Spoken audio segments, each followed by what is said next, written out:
Hola, hola, buenos días, buenas tardes, buenas noches y buenas madrugadas, brujitas.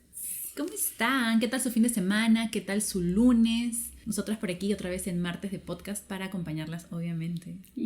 Otro martes más, comienza julio. En Perú se celebran las fiestas patrias, pero de hecho en julio se celebra en varios lugares, ¿no? En varios países. Julio sí, porque claro, Simón Bolívar, toda esa gente. Porque fue de la Claro, ruta, pues, ¿no? Sí. Fernanda. Ya, bueno, ahora ya entendí. Al fin, mira. Lo que uno aprende, mira tú. Lo que uno aprende a los 29 años. Bueno. El 28 de julio se celebra el Día de la Independencia del Perú. Julio es el mes patrio. Esto también entra en un debate, ¿no? Porque la independencia de quién. Porque después de la independencia del Perú, la gente seguía esclavizada, ¿no? Entonces, bueno, ya. Ahí está, ahí les dejo ahí. Y en ese sentido, también, de lo que venimos a hablarles hoy día, es importante, ¿no? Porque es básicamente de la memoria, ¿no? Y cómo a través también de la literatura podemos mantener la memoria. No necesariamente a través de libros de historia súper densos y así, sino que en la misma literatura, con historias, ¿no? Que nos enganchan y que nos gustan y que nos remueven y todo eso, también podemos mantener la historia, ¿no? La historia de un país, de cierto espacio geográfico y además con otro enfoque, con el enfoque de que la historia que conocemos siempre ha sido contada por hombres, ¿no? Y ahora queremos darle un poquito esta mirada femenina a distintos eventos históricos que por años sí pues han invisibilizado el rol de la mujer, tanto en la vida, no sé, yéndonos a contextos históricos del pasado, ¿no? Como en las culturas precoloniales, en la misma colonia, en la misma república, en las guerras, en el día a día. Entonces nos parecía bastante pertinente hacer este episodio, porque eso, ¿no? Yo misma cuando recuerdo diferentes eventos, cosas que me enseñaban en el cole, en historia, siempre es los héroes, que no sé qué, los guerreros, los caudillos, en cualquier época y en cualquier región, ¿no? Entonces, ¿y dónde estaban las mujeres? ¿Qué estaban haciendo? No creo que nada, no creo que nos mandaron en un cohete a otro planeta mientras todo pasaba y luego nos trajeron de vuelta, ¿no? Algo estábamos haciendo. Entonces, este episodio es para eso. Sí, me encanta. Y, o sea, yo, por ejemplo, de chibola, cuando estaba en el colegio, yo pensaba que yo odiaba la historia, ¿sabes? Y no es hasta grande que he empezado a leer libros que ni siquiera son ficción histórica exactamente, pero que te cuentan, ¿no? Partes de la historia, ya sea de tu propio país o de otros países, así. Ahí es donde he aprendido más y me he dado cuenta de que me encanta aprender sobre historia, porque también está muy ligado a lo político, a lo social, obviamente, ya después lo he ligado y me he dado cuenta y entiendo la relevancia y me importa, pero digo, o sea, recién como leyendo libros de literatura me he dado cuenta, oh, mira, estas cosas existían, esto pasó, ¿no? Exacto, y eso ayuda mucho a comprender la situación actual, ya yéndonos a un punto específico, ¿no? La situación actual de las mujeres, ¿no? Porque habla también de sus luchas en paralelo a las luchas que iban haciendo los hombres, que eran las que nos contaban, ¿no? Exacto. Pero en paralelo habían otras luchas que también abanderadas por mujeres de esa época, que a nadie le importaba. Entonces, claro, cuando leemos libros como los que vamos a mencionar ahora, que están en un contexto de esos momentos clave, enganchan más y dan ganas de investigar y averiguar y saber quién fue y qué hizo y por qué y qué pasó antes y qué pasó después. Y en el colegio lo enseñan, no es que lo enseñen mal de repente, pero a esa edad que te lo cuenten de esa manera, solo como línea de tiempo, es celo jalador, ¿no? Claro. Exacto, como si fuera toda una línea de tiempo y no estuviera también todo finalmente como entrelazado, ¿no? Porque te dice, en este año pasó esto, en este año pasó esto, y es como, ¿y qué? ¿Y qué? ¿Y cuáles son las consecuencias de esas cosas que sucedieron? ¿Y cuál era el contexto, ¿no? ¿Y qué estaba pasando con las personas? Eso también es súper importante, ¿no? Y sí. sin embargo, les vamos a hablar de literatura, pero también por ahí hay unos pequeños ensayitos que también son muy relevantes y que, de nuevo, no tienen que ser una clase de historia aburrida, sino que es información, como tú dices, pertinente y bueno, con la literatura también es un poco más, ¿no? Sí, que es bastante leíble, que es bastante Total. Digerible. Eso nos gusta. Claro que sí. Exacto. Ah, ya. Pero antes de comenzar, anuncios, ¿no? Primero, ¿este viernes empieza la FIL? No, el otro. No, el próximo. El próximo viernes empieza la FIL, entonces vamos a recordarles, obviamente vamos a hacer nuestro cherry de nuestras charlitas para que estén ahí. Obviamente, porque encima el primer día tenemos nuestra primera charla. Imagínense. El viernes 19 de julio a las 6 p.m. tenemos el conversatorio de ¿Tienes derecho de permanecer gorda? Aquí sus fieles brujis. Vamos a estar en el auditorio Jorge Eduardo Eyelson. Así Así que estén ahí, por favor. Va a estar moderando Verónica Vero de Placeres Compulsivos. O sea que se va a hacer una conversación muy chévere, muy interesante. Y luego, el sábado 3 de agosto, vamos a estar presentando el libro Dantescas en el auditorio Laura Riesco con Leslie de Tenebris. Así que, por favor, si les gustó el libro Dantescas o si tienen ganas de leerlo o si no saben quién es María Fernanda Ampuero y quieren saber un poquito más de autoras de lo siniestro, del terror social y de toda esta movida que es súper bravaza, les recomendamos que estén en la charla. Así No es. solo porque estamos nosotras, sino porque también es un librazo, es una autoraza y si queremos que todo el mundo lo lea. Claro que sí. Sí, autoraza María Fernanda y autorazas todas las demás, todas las mujeres que están en esos compilados, Sí. en ese compilado están realmente extraordinarias. Así que vayan 8 p.m. Y bueno, finalmente recordarles que este mes de julio no hay club de lectura. Retomamos en agosto con el gran libro de Mónica Ojeda, Chamanes Eléctricos en la Fiesta del Sol. Así que en la FIL también pueden conseguir el libro. También va a estar por ahí Mónica Ojeda. Importante, por ahí, ¿verdad? Por ahí hemos estado también publicando mientras van saliendo las actividades de estas autoras que obviamente nos importan mucho, así que estén atentos a las redes sociales. Es más, se me ha ocurrido que voy a empezar a ponerlos como en un Calendario. en una Notion. en una historia destacada. Ah, me encanta. Digo cualquier cosa. En un Excel. Voy a empezar a poner esas historias también en una historia destacada que sea tipo FIL 2024. Así que si se pierden por ahí la historia, pueden ir al perfil y chequear. Ay, qué Muy bueno bien. que estén sacando de una vez para yo organizarnos. Sí, ya al fin, realmente. Y bueno, obviamente, ¿a dónde? Historias donde en aquelarrelector_ en Instagram. También estamos en TikTok. Acuérdense de seguirnos por aquí por Spotify, dejarnos sus 5 estrellitas. Y tenemos Patreon. Exacto, tenemos Patreon. Es www.patreon.com/aquelarrelector o pueden ir al Linktree que está en nuestro perfil de Instagram. Oh my gosh, ¿cuánta información? Ajá. Tenemos No lo muchas sé cuentas. todo. Oh my Y, gosh. y muchas gracias, obviamente, a nuestros Patreoneros. Ay, sí, les queremos mucho. ¡Yay! Yay. Así que bueno, comencemos. ¿Cómo es? Bueno, yo me voy a los inicios.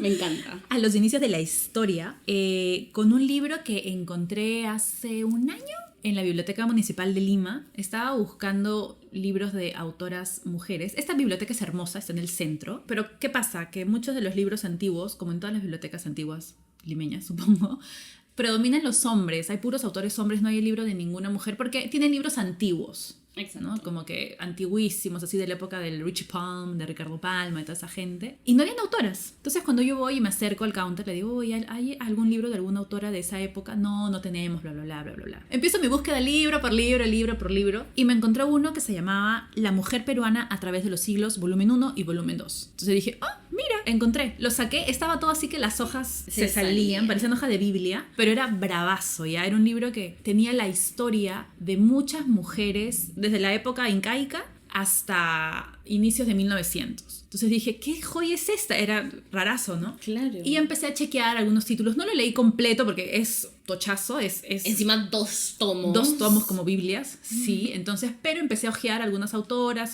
porque también, claro, en el volumen 1 tenemos a las mujeres desde el incanato hasta la República. Y en el volumen 2 tenemos a las contemporáneas, ¿no? Y en el volumen 2 está repartido en literatura, arte, no sé, diferentes movidas culturales que vienen en esa época. Y empecé a chequear a las de la literatura. Hasta ahí todo hermoso, excelente servicio, muchas gracias, me fui a mi casa. Con los meses nos llega a Feria Mí la noticia de que la editorial Quinti iba a sacar un nuevo libro que era La mujer peruana a través de los siglos, el volumen 1. Entonces dije, qué hermosa conexión, me encantó, fascinante. Este proyecto se llevó a cabo gracias a los estímulos económicos y pudieron reeditar este libro que ya estaba recontra descontinuado y habían muy poquísimos ejemplares como para conseguir en bibliotecas y nada. De hecho, solamente habían 2 ejemplares, uno en la biblioteca de la Avenida Bancay y otro en esta biblioteca municipal de Lima. No hay más. O sea, qué importante recuperación. Y Sí. eso fue a los 100 años también de la primera publicación. Exacto, ¿no? este libro fue publicado en 1924, o sea, y fue publicado por Elvira García y García, que es una educadora de Lambayeque, y el detalle con ella es que además de ser educadora, también era escritora y escribía un montón de libritos, revistas, y bueno, se dedicó básicamente a eso, ¿no? Tenía era ella dividida en sus 2 pasiones, ser profesora y ser escritora. Entonces ella se dio tremenda chamba que le tomó un montón de años recopilar cronológicamente y repartir según los momentos históricos en que se encontraban, a diferentes mujeres con roles relevantes, ¿no? Con roles importantes que la historia se había encargado de invisibilizar. O sea, ¿te imaginas hacer esa chamba en 1924? O sea, a mí lo que me sorprende, claro, si alguien lo hace ahorita, bien, bravazo, pero porque bueno, ahorita es... Claro, hay muchos más recursos para poder hacerlo. Exacto, ¿no? pero en 1924 yo me quedé en shock. Por ejemplo, yéndonos a la época del Tahuantinsuyo, ¿no? ¿Quién es la mujer más relevante que conocemos de esa época? Mama Ocllo.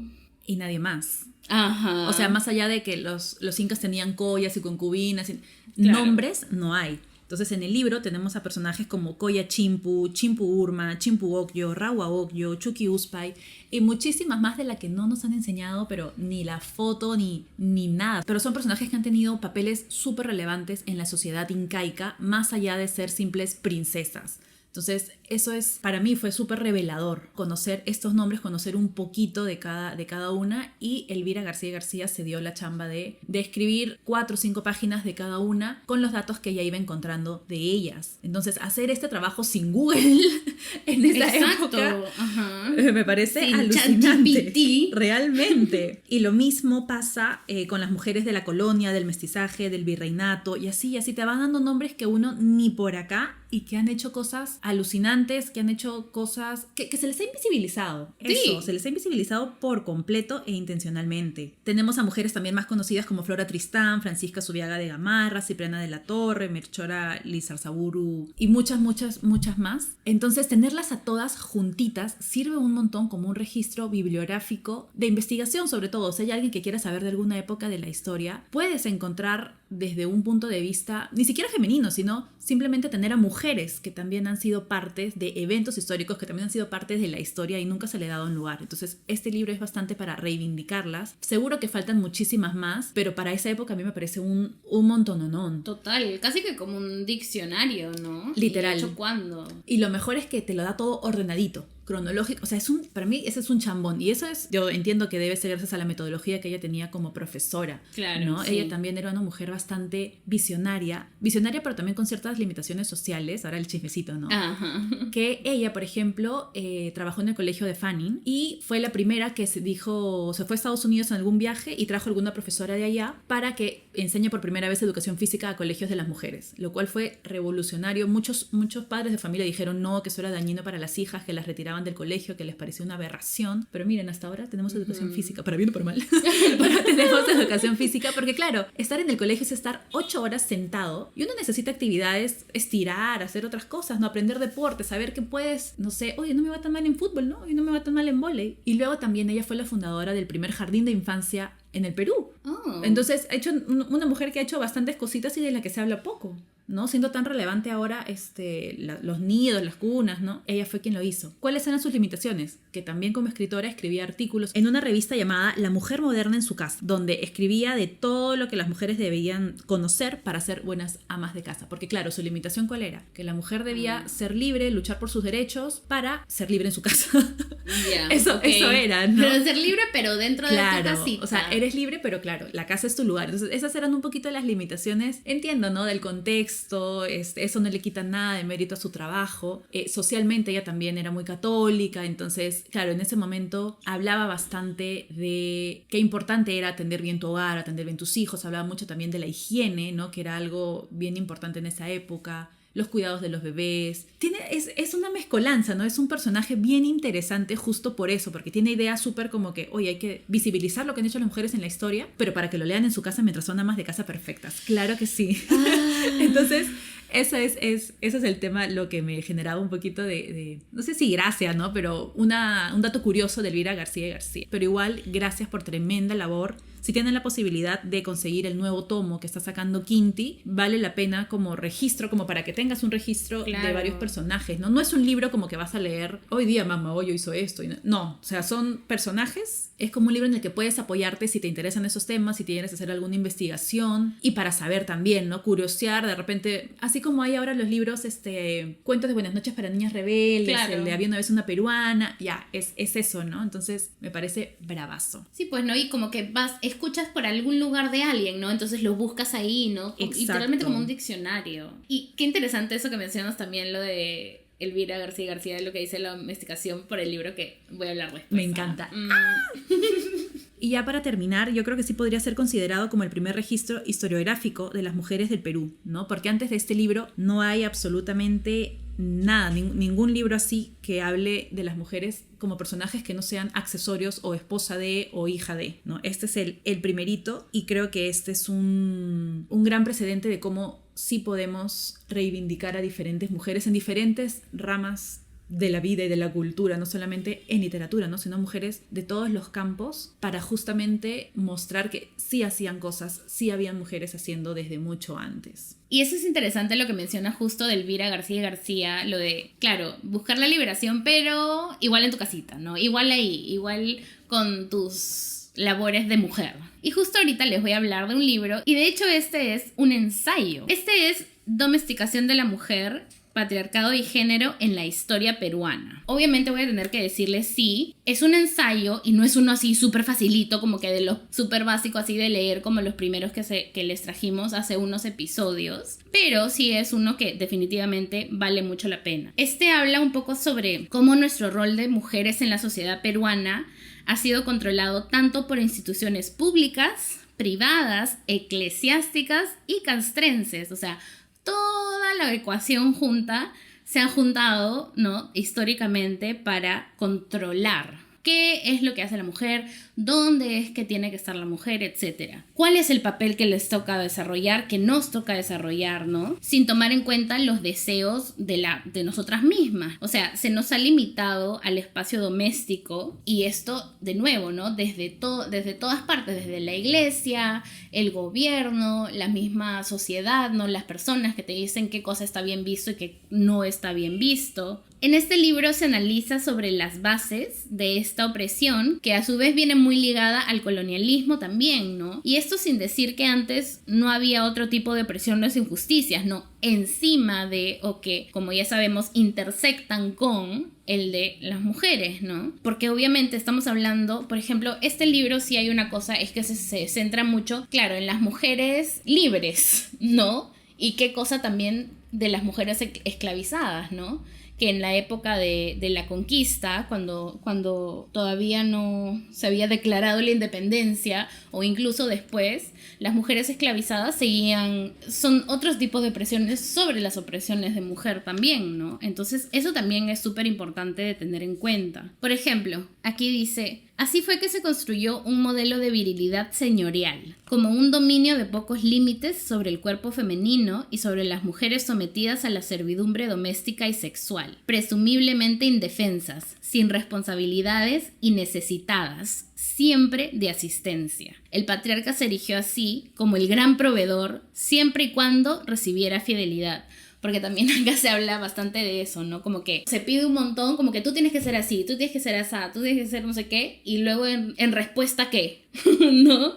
En respuesta, todo mal, ¿no? Y sí, pues, a través no solo de la narrativa, que nos cuentan historias supuestamente ficticias también, pero que como bien sabemos reflejan realidades súper latentes, es importante también tener en cuenta ensayos como este, ¿no? Que analizan el proceso histórico que nos ha llevado a que las cosas estén como estén, ¿no? Que las cosas sean como sean ahora, o que se haya mantenido todo regido bajo ciertos parámetros, o que incluso hayan cosas que estén peores o beneficios disfrazados de avances, pero que sin respaldo y algún tipo de apoyo de estas mismas entidades que se dedicaron históricamente a oprimir. Por ejemplo, con el siguiente libro que les voy a hablar, ¿no? El siguiente es Rastrojo, de María Rosa Macedo, que acá también hay varias cositas, ¿no? Básicamente, este libro está en un contexto más o menos de los 1850s. Y este comienza así, de frente, con un hacendado diciéndole a las personas esclavizadas de su hacienda que desde ese día son libres. Pero hay algo extraño con este libro. Lo comencé a leer y me estuvo encantando por un buen rato. Eso sí les voy a decir. Pero sí tengo que ser sincera porque lo he abandonado como que bastante al final, la verdad. Tú acá verás, Mari. Porque hay un dato que es bastante importante de recalcar, y es que este libro viene desde la perspectiva, en el mismo libro, del persona de personas negras, sin embargo, está escrito por una mujer blanca y hacendada. Que claro, ella dice que, o bueno, se dice al comienzo en una entrevista que hacen, o el prólogo creo que escribe su hijo, que ella era una mujer que pasaba mucho tiempo con las... Que ya cuando lo dices así suena horrible.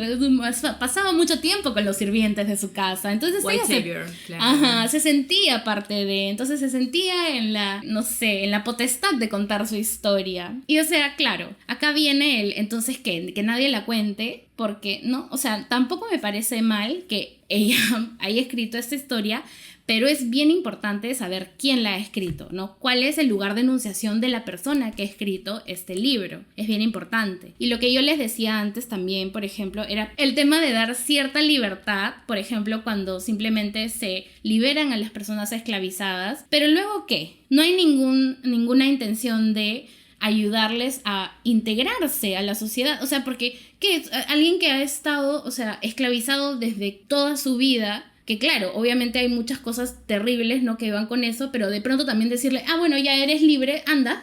¿A dónde? ¿Con quién? Han dependido. ¿Con qué dinero? Ajá. Claro, se han pasado la vida dependiendo y entonces ahí también entiendes por qué viene todo lo demás, que es claro, que apenas tienen esta libertad, lo primero que hacer, fiesta y tomar y no sé qué, y por dónde llevan eso también, estos flojos que para eso los liberan, sí.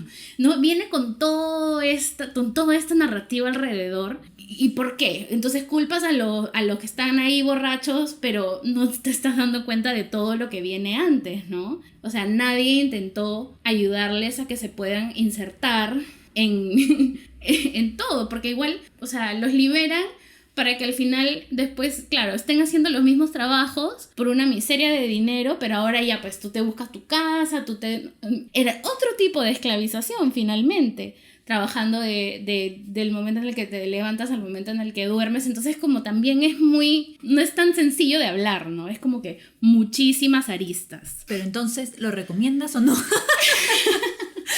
Pienso que es un libro históricamente importante, por eso es que lo he incluido acá. No he encontrado un libro que más o menos hable de la misma época, yo personalmente, bueno, escrito por alguna mujer.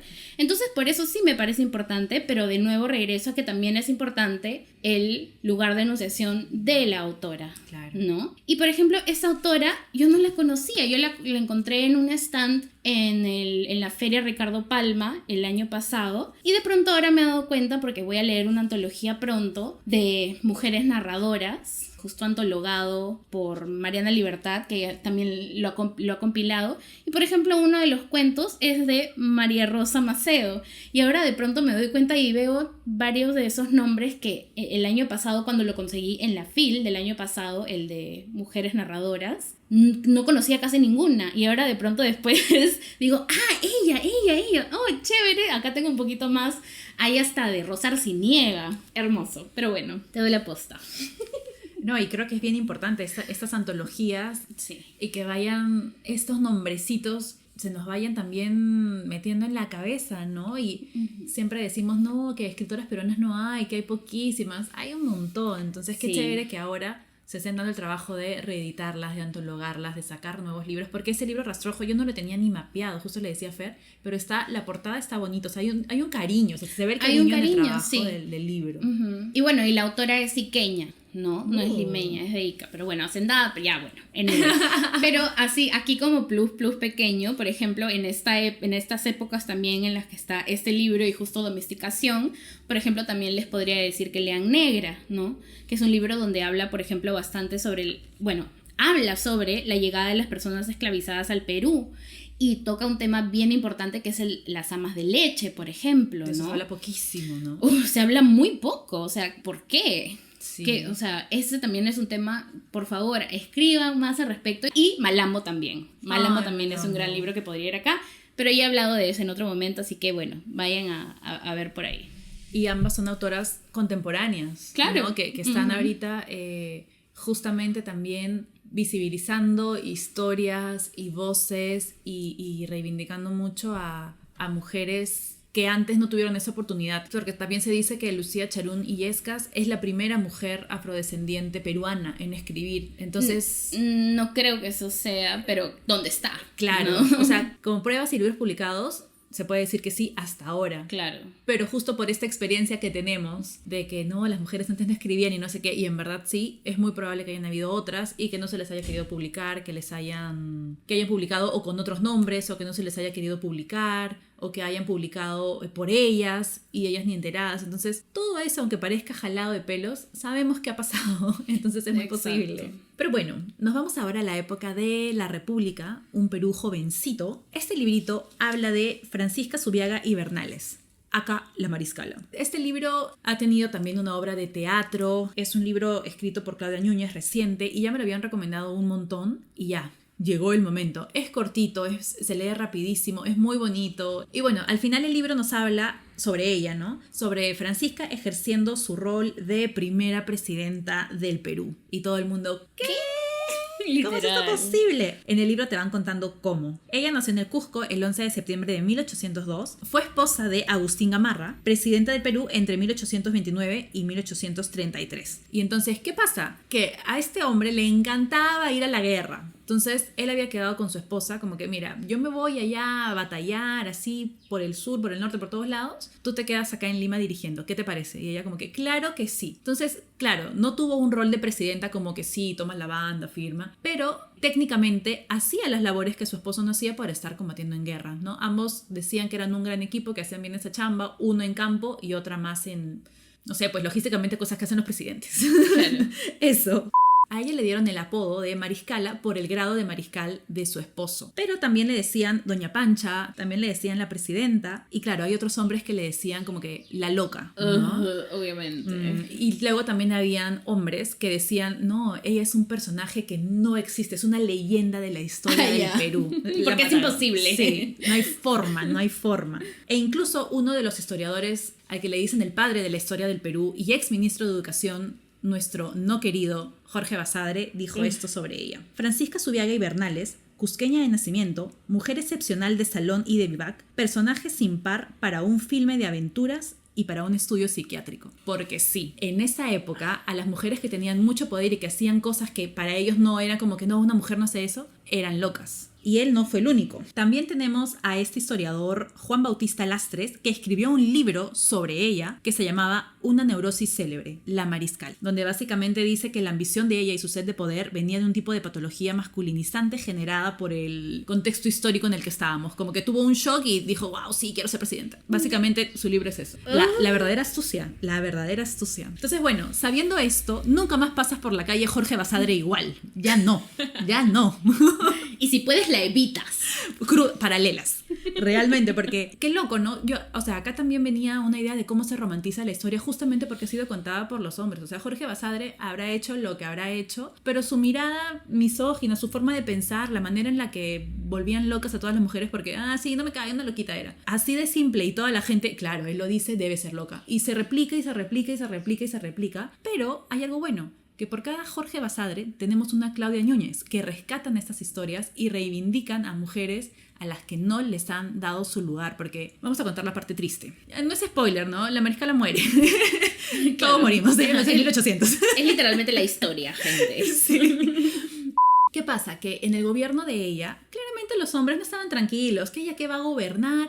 Agustín Gamarra debe designar a un vicepresidente, a alguien que lo apoye mientras él no esté. Su esposa no. Tuvieron como 16 intentos de revelaciones, golpes de estado, conspiraciones contra ellos y hasta una tentativa de matarla, ¿no? O sea, la gente estaba en contra. Y luego ya ambos tuvieron que exiliarse, se exiliaron por separado, la historia de amor, nunca más volvieron a verse. Él se exilió en Bolivia y ella en Chile, ¿te imaginas? Nunca más. No, qué horrible. Nunca más se volvieron a ver. Ella no se sabe exactamente de qué muere, pero por ahí creo que tenía temas de salud ya, y murió a los 32 años. Súper joven. Sí. 32 me parece nada, o sea, nos estaba gobernando con 27, 28 años. Listo, estoy lista. Estoy tarde, ya hace tiempo que vi gobernar, ¿qué pasa? Y claro, ella decía que cuando muriera, al final murió en Valparaíso, quería que su corazón lo trajeran al Cusco.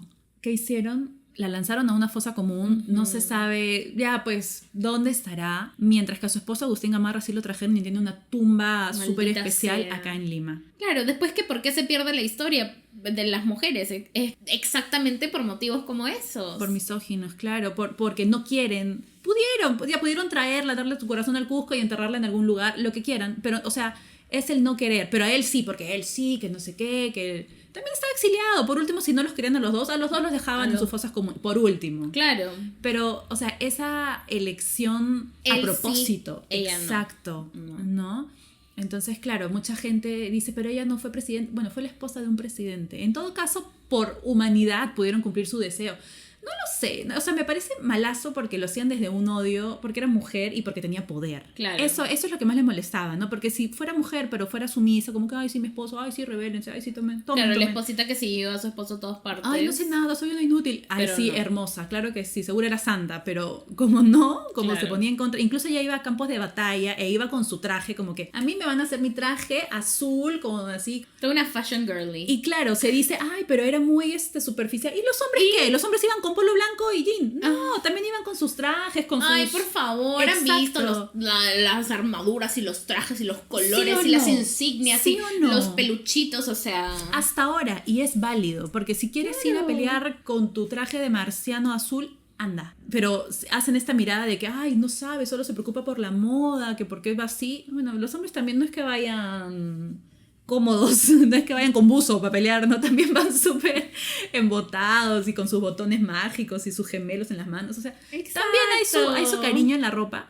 y porque está bien, porque puede ser la última ropa que te ponga. Ya hay que ver bien, pues. Claro, bravazo y bien por ellos, pero no, ella era una loca que debía estar, sí, y hasta el queso, ¿no? Entonces es un libro bien interesante. Yo no conocía la historia de ella, no tenía idea del tremendo personaje que era, de la vida que había tenido, de todo lo que había logrado a pesar de todas las trabas que había tenido socialmente. Y aquí hay un crossover bien bonito que tiene con Flora Tristán. El último capítulo de Peregrinaciones de una paria se llama La expresidenta del Perú, donde la misma Flora la reconoce como mariscala, como presidenta, y en algún punto llegan a conversar y tener como que estos encuentros de, oye, qué chévere, no sé qué, pinkies.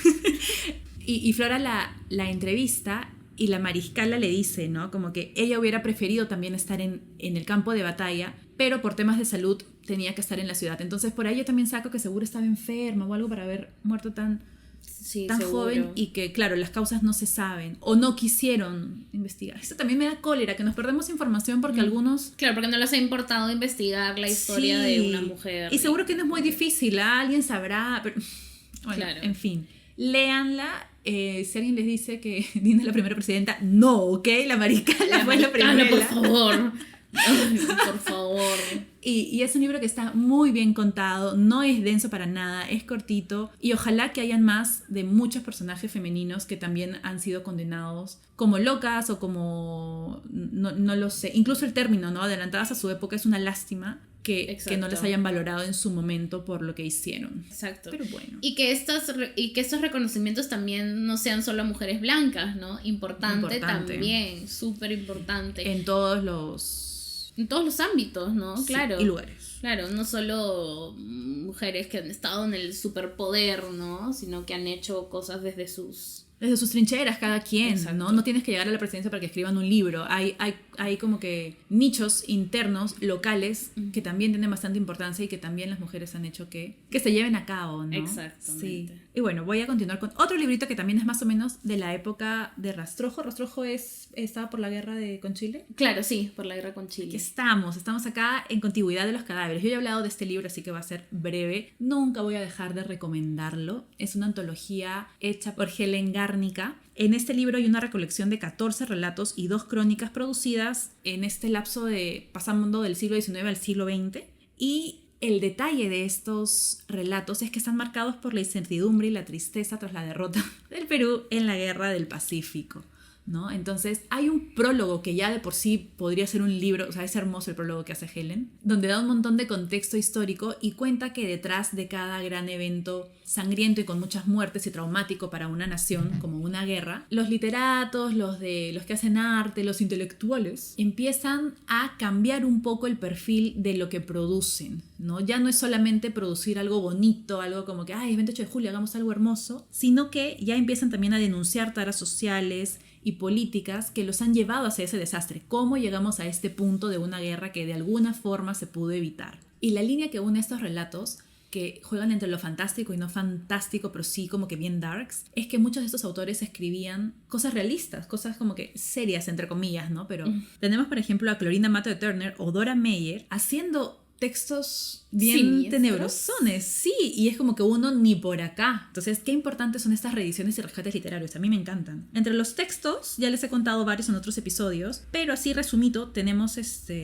La viuda de Teresa González de Fanning, que es de Ancash, donde una presencia espectral pasa por las noches atemorizando a los ciudadanos de Arequipa. Y esto le sirve a la autora para también exhibir el difícil acceso de la mujer al espacio público, las complicadas relaciones matrimoniales y burlarse de la supuesta valentía militar. O sea, con un texto así medio tenebrosón, te cuenta todo eso la Fanning. Y los textos son de 8 páginas, así cortísimos. Luego está Viendo Visiones, de María Negrón Ugarte, que es de La Libertad, en la que a través de un relato de fantasmas se exponen la avaricia, la ambición y la violencia. Y luego tenemos también, por ejemplo, Pobre Fortuna, de mi amada Lastenia Larriba, cuya historia se ubica durante la epidemia de la fiebre amarilla que asoló a Lima en el siglo XIX. O sea, después de la guerra, para colmo la peste, o sea, todo mal.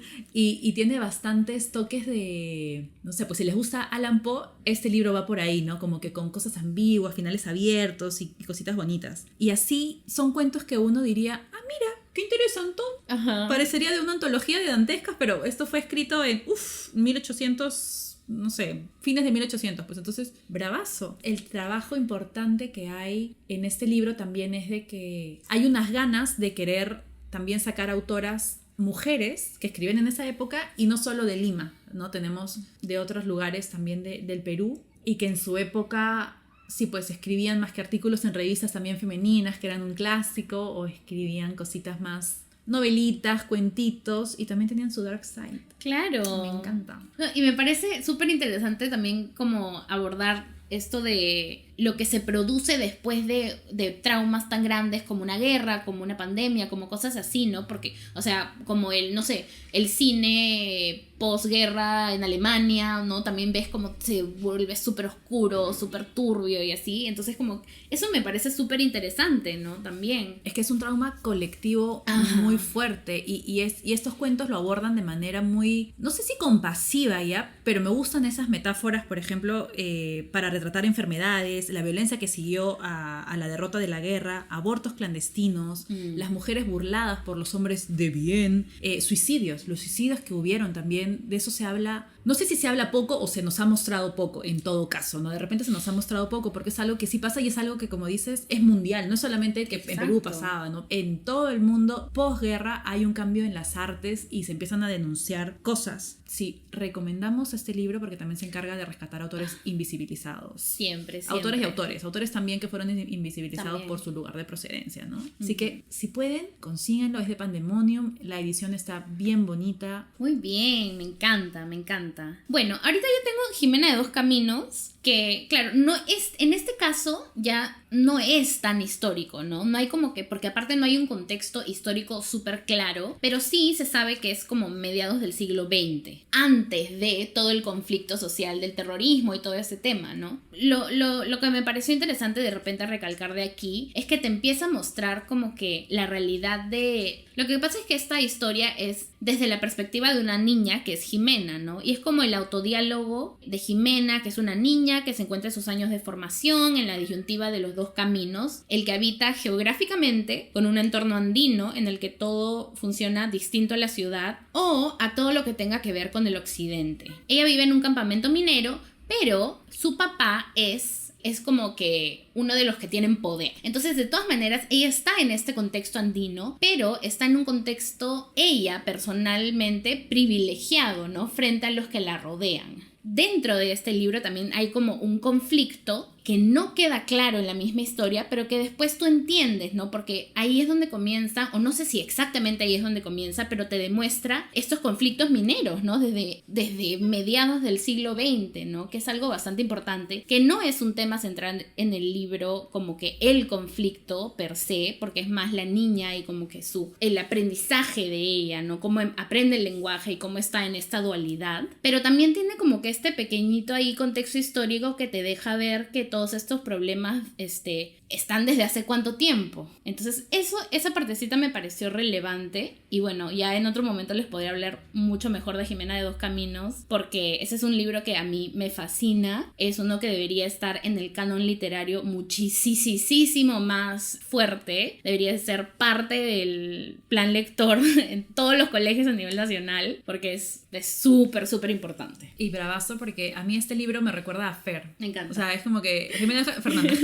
Y justo vamos a estar hablando en una sala que se llama Laura Riesco, que es la autora. Me encanta, vamos a estar ahí. Oh. Y creo que en la feria Ricardo Palma también hay un auditorio que el año pasado se llamaba Laura Riesco. También, sí. Laura Riesco. Entonces, bravazo que por ahí la vayan mencionando, pero ya, algo más que ponerle nombre de auditorio, pues. Eso, algo más. Claro. Sigamos avanzando. Sí, no basta con un nombre de auditorio. Bueno, entonces ya después de esto comenzamos con los conflictos de los que más conocemos, ¿no? En esta época contemporánea, que es el conflicto armado interno, ¿no? Que comienza con lo del terrorismo, con Sendero Luminoso y todo este tema. Sabemos que de esto se ha escrito bastante, y es porque es muy relevante. Tenemos que recordar todo lo que sucedió, y no solamente desde un lado, ¿no? Tenemos que recordar lo que sucedió en un panorama 360. Es muy importante eso. Entonces, por ejemplo, aquí yo tengo uno, de nuevo, que es ensayo, más bien, que es Los silencios de la guerra, que también, como el de Domesticación de la mujer, ha sido publicado por La Siniestra. La Siniestra tiene unos ensayos magníficos, increíbles. Sí. Vayan, por favor, realmente, vale mucho la pena. Y bueno, en este libro se ve más todo desde la perspectiva ayacuchana, ¿no? Que es el lugar que fue más golpeado durante esta época tan oscura del país, ¿no? Se habla sobre las memorias y los silencios colectivos. Esto es súper importante. Me encantó como que la manera en la que abordaron, ¿no? este libro, en la que abordó la autora. Y este es un análisis antropológico sobre las memorias, los silencios e incluso, y esto es lo más resaltante del ensayo, las mentiras que los más afectados por un conflicto como el que ocurrió se rehúsan a soltar, ya sea a través de un acuerdo tácito, como para resguardar esas mentiras con la única intención de mantenerse al margen como de su propio dolor, de su propia pérdida, de sus propios traumas. O sea, estas mentiras como que ellos mismos se hacen de, ya, no vamos a hablar de esto nunca más y vamos a hacer como que no pasó y esto no existe, por ellos mismos, ¿no? No es que le estén haciendo daño a nadie más, pero es como que estas cosas que están tan ahí, porque finalmente son traumas, ¿no? Son momentos traumáticos de sus vidas. Hablar de conflictos sociales, de terrorismo, no es fácil, ¿no? Y la mejor manera de abordar estos temas también es conociendo las historias desde las vivencias y los relatos de las personas más afectadas. Por eso también les hablo de este libro, ¿no? Valerie Robin Acevedo, que es la autora, ella fue a Ayacucho, ella fue y habló, ella sabe quechua, entonces habló con las personas ayacuchanas en su propio idioma, ¿no? Para poder... Exacto, eso me pareció algo súper crucial, súper importante, ¿no? Eso es por el ensayo. Y por ejemplo también les podría recomendar La voluntad del Molle, súper importante. En este libro nos ubicamos en Cusco.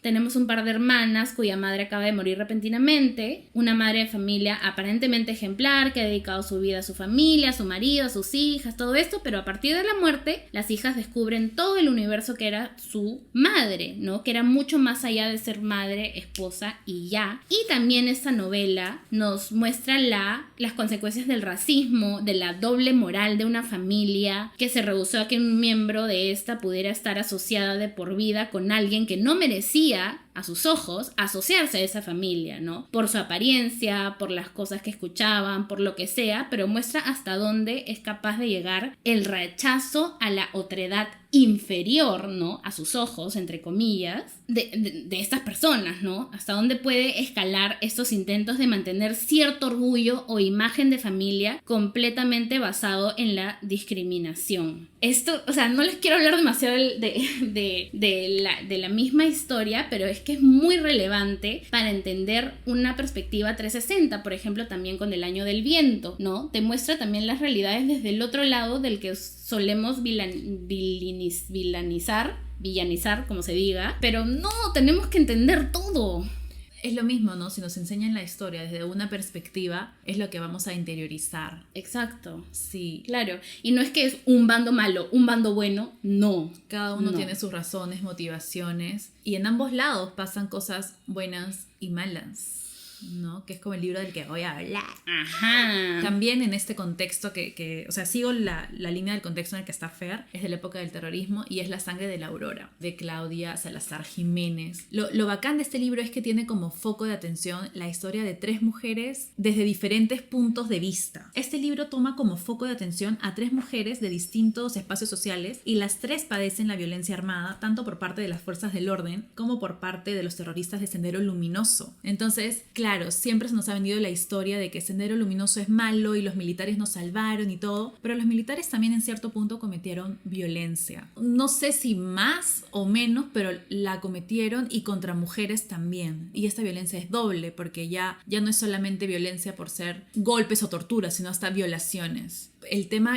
de desorden que hubo, el caos que hubo, el abuso de poder, la impunidad que tenían porque en contexto de guerra todo vale, ¿no? Esta premisa de que para favorecer a unos hay que sacrificar a otros. Siempre he escuchado también estas historias de que bastaba con que tengas rasgos que ellos alucinaban, es que tú tienes pinta de terruco, vámonos, y te desaparecían. Uh-huh. Y no había nada más que hacer porque no, es que él es terruco. ¿Quién dice? Yo, el policía, yo, el militar. Y ya está, no había más que hacer. Estás del bando del otro, entonces también estás automáticamente en contra nuestro. Entonces, ¿no? Eso es bien fuerte, ¿no? El libro representa mucho también a estos personajes femeninos como víctimas, ¿no? De esta guerra interna en diferentes contextos. Es muy crudo en cuanto a violencia. No es tan explícito, pero uno como lector sabe. Ese es lo más duro, ¿no? Que a veces uno necesita, le faltó ser más directo y que ponga, pero en este libro no es necesario, ¿no? Hay silencios en los que también tú dices, pucha.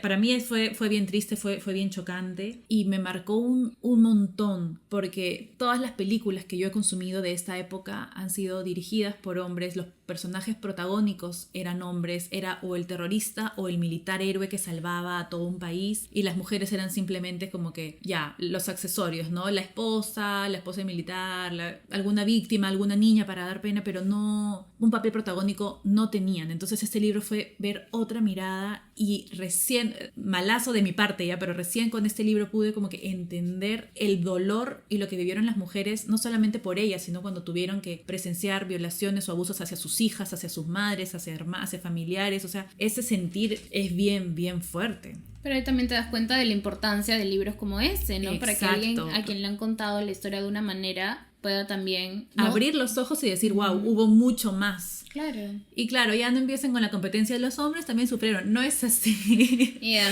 okay. No lo negamos para nada, pero sí entendemos que por muchos años nos han vendido otros roles, ¿no? Exacto. O sea, y eso es indiscutible y no se puede negar. Tenemos entre los personajes a Modesta, que es una campesina, y ella sufre los agravios por parte de los agentes de la violencia. Pero también tenemos a Marcela, que es una militante terrorista con carácter muy, muy, muy firme, que puede soportar todo pero al final no logra escapar de las torturas y la violencia por parte de los militares. Entonces, este personaje de Marcela para mí fue bien interesante porque, otra vez, nunca se me había ocurrido cómo era el proceso de una mujer para querer ser terrorista, porque nuevamente siempre te venden a los hombres como terroristas, ¿no? Entonces aquí ves que sí, las mujeres también tenían estos intereses, también querían luchar en cualquier bando, pero estaban y nunca nadie me había presentado esa historia a mí, yo nunca lo había visto, ¿no? Uh-huh. Y finalmente está Melanie, que es una periodista que viaja al lugar de los hechos justo para conocer, para investigar, y también resulta agraviada por militares y por senderistas. Entonces, cada una desde su lugar, cada una en un contexto diferente, edad diferente, todo diferente, pero terminan siendo abusadas por ambos bandos de manera directa e indirecta.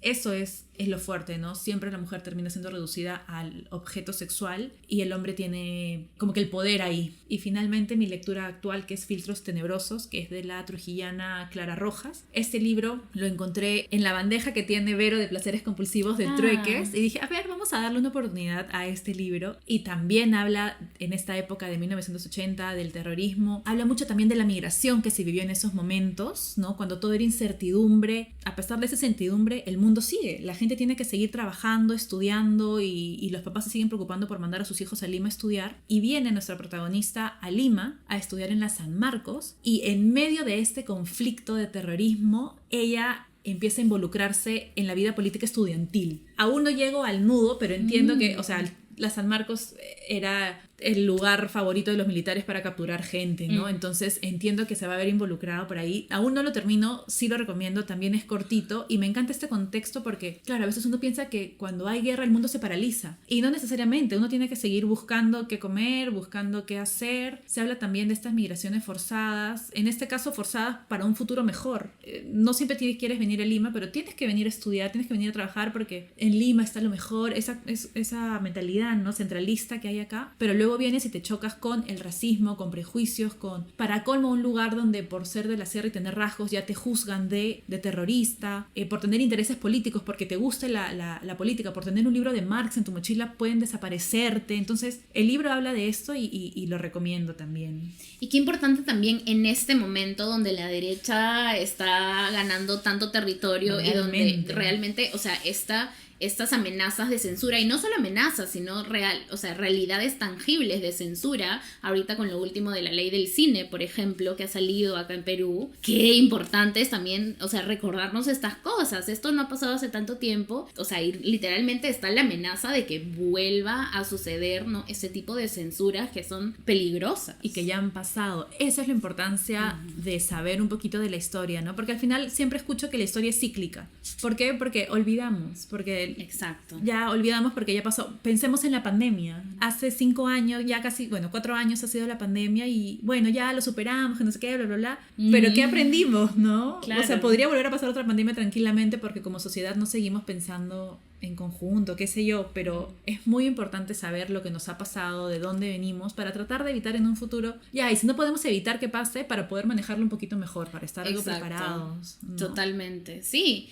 Y por ejemplo también con lo que decíamos antes de lo de post, también es muy importante saber los traumas que deja, cómo se empieza a hacer después el arte, ¿no? Que a través del arte se demuestran tantas cosas, y ahí justo está el libro con el que yo voy a terminar, que es Al fin de la batalla. Este es un compilado de cuentos, es una antología de cuentos de diferentes autoras publicado por Cocodrilo Ediciones. Son historias de después del conflicto, después de la violencia, ¿no?, después del terror. En este libro tenemos cuentos de Cristian Felipe Vidal, de Isa Navarro, de Karina Pacheco también, de Claudia Salazar, de Jennifer Thorndike, Natalie Villena y de Julia Wong. En este libro se retrata el periodo de post-conflicto, como les dije, a través de estos cuentos y diferentes historias cuyos personajes batallan con lo vivido, con el miedo, ¿no?, que nace de lo vivido, las propias acciones y sobre todo la pérdida, que es lo que más describiría este momento de la historia, la pérdida, no solo de persona o bienes materiales, sino de muchas cosas más, ¿no? La pérdida de la estabilidad nacional, por ejemplo, ¿no? La pérdida de la sensación de seguridad, la pérdida de la democracia como se conocía o como, ¿no?, como se esperaba vivirla. Aquí es donde vienen los viejos verdes a decir: tú no sabes lo que fue, tú no viviste en ese tiempo. Y bueno, aquí para eso tenemos exactamente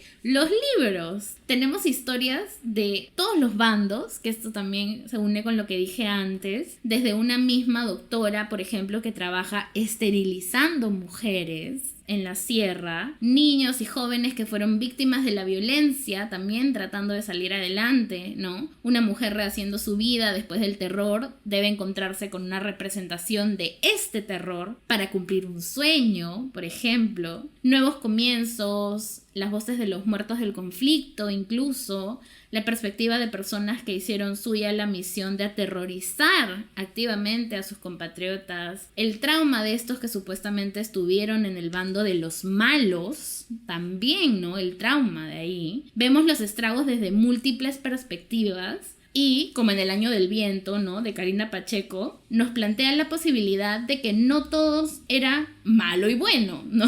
No todo era tan blanco y negro. Y como bien sabemos, incluso personas que activamente infundaron el terror desde algún grupo subversivo, hubo mucha gente que no tenía de otra. Era o estar con ellos, con las Fuerzas Armadas, o estar del otro bando, y no había como posibilidad de esa neutralidad, ¿no? Porque lo veían que como tibieza o qué sé yo, y es como, no, simplemente no estoy de acuerdo con nadie y ya, ¿no? Y si estabas con uno, eras enemigo del otro sin haber posibilidad a nada más. Y ya no había posibilidad de cambio. Supongamos que a medio camino dices, no, esto está mal, quiero cambiar. Exacto. Quedas vetado por siempre. No, te mataban, así de simple, ¿no? O sea, sí, como fuerte. Pero ya ves, por eso, o sea, es tan importante, y no que te lo cuenten como en una historia, ¿no? O sea, en una clase de historia, sino que también podemos, a través de los libros que tanto disfrutamos, conocer sobre estas realidades, analizar las cosas, por qué han pasado, por qué tú piensas, ¿no? Que sí, creo que es una forma más humana de acercarnos a la historia a través de la literatura, incluso el cine, las artes, ¿no? A veces en los colegios es más como, apréndetelo, esto pasó en tal fecha,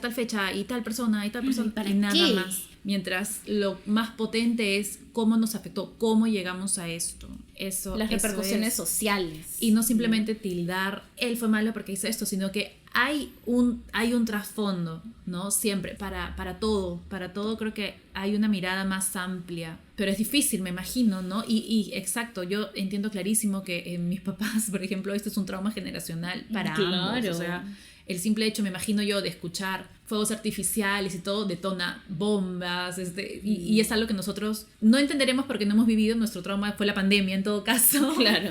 Pero claro, es algo así, ¿no? Y la literatura puede acercarnos un poquito a entender esto. El problema es cuando las posiciones son muy marcadas y no hay posibilidad para el diálogo o para abrir la mente y entender, a ver, ¿por qué hicieron esto? ¿Estuvo mal? Lo que quieras. ¿Estuvo bien? Lo que quieras, pero ¿por qué? ¿No? Y dejar de justificar acciones también por la paz, ¿no? Las esterilizaciones forzadas, por ejemplo. Exacto. No hay forma de excusar eso, no hay forma, nunca habrá. Y bueno, sabemos que nos faltan un montón de eventos históricos y de libros y temas, pero esto es un poquito de lo que hemos podido abordar en base a lo que hemos leído. Siempre se aceptan sugerencias y recomendaciones y que nos cuenten qué han leído o qué les gustaría leer o sobre qué eventos para también nosotras saber.